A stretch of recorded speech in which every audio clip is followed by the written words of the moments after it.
Hallo, hier ist die Ronja. Ich bin Ökotrophologin und Ernährungstherapeutin und heute will ich dir erklären, warum und wie Hülsenfrüchte dein Geld sparen können. Wenn du mein Video von letzter Woche geschaut hast, dann weißt du 10 Gründe, warum es für uns Menschen so gesund ist, dass wir Hülsenfrüchte und Bohnen essen sollten. Wenn du das noch nicht gesehen hast oder meinen Kanal auch noch nicht abonniert hast, mach das doch, dann wirst du in Zukunft nichts mehr verpassen. Unter anderem habe ich letzte Woche erzählt, dass Hülsenfrüchte ein ganz tolles pflanzliches Eiweiß sind und dass es für uns Menschen eigentlich echt gesund ist, wenn wir zum Beispiel solche Sachen wie Fleisch oder andere tierische Eiweiße mal mit Hülsenfrüchten ersetzen.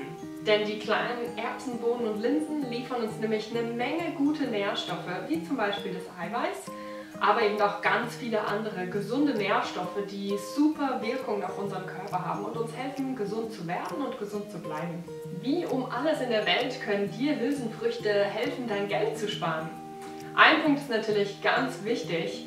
Wenn du dir die unterschiedlichen Eiweißquellen in unserer Ernährung anschaust, dann ist ganz klar, Hülsenfrüchte sind bei weitem die günstigsten. Natürlich, wie letzte Woche erklärt, sind auch ein bisschen weniger Eiweiße in Hülsenfrüchten enthalten, aber es sind eben tolle Zusammensetzungen der unterschiedlichen Aminosäuren und zusätzlich sind eben noch ganz viele weitere sekundäre Pflanzenstoffe in Hülsenfrüchten zu finden, die unserem Körper echt gut tun.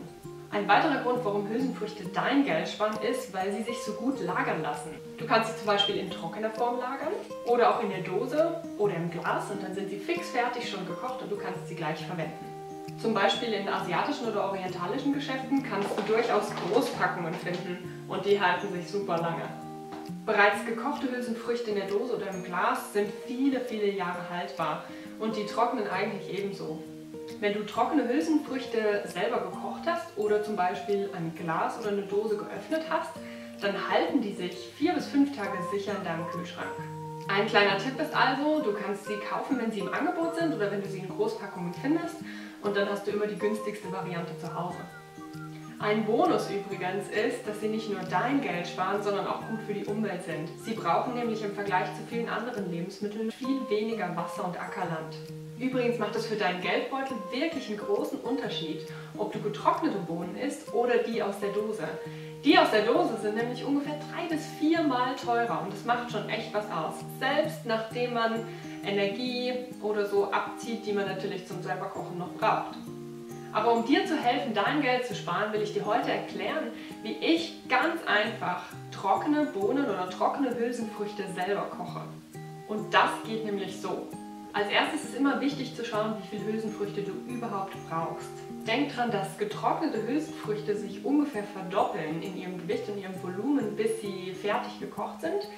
Und wenn du daher eine Angabe für fertige Hülsenfrüchte in deinem Rezept hast, dann kannst du davon einfach die Hälfte nehmen.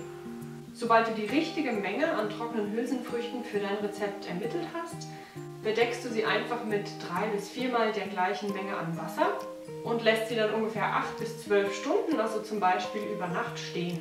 Sie sollten übrigens nicht länger als 14 bis 16 Stunden im Wasser weichen, sonst kann es sein, dass sie anfangen schlecht zu werden. Sobald die 8 bis 12 Stunden vorbei sind, kannst du das Einweichwasser einfach abgießen und die Bohnen einmal noch gründlich abspülen.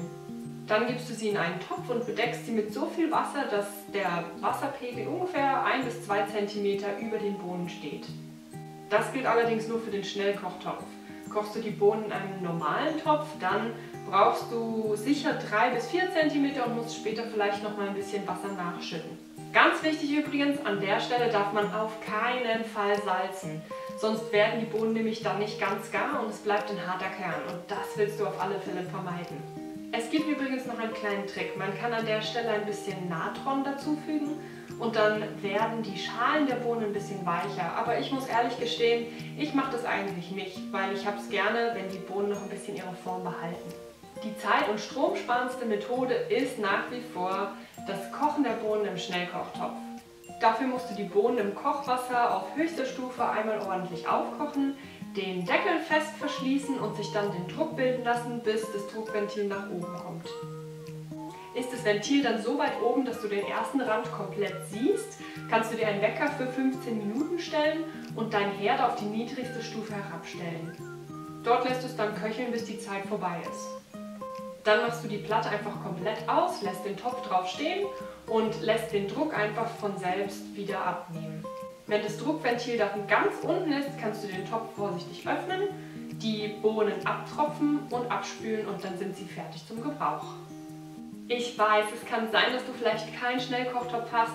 Es ist gar nicht schlimm, dann kannst du die Bohnen eben auch in einem ganz normalen Topf kochen. Aber es dauert eben länger und du brauchst mehr Energie. Du musst ungefähr auf mittlerer Stärke die Bohnen für ungefähr eine Stunde köcheln lassen und einfach zwischendrin immer mal wieder testen, ob sie schon gar sind. Und nach Bedarf muss eben dann auch immer mal Wasser nachgeschüttet werden, weil es natürlich verkocht und verdampft.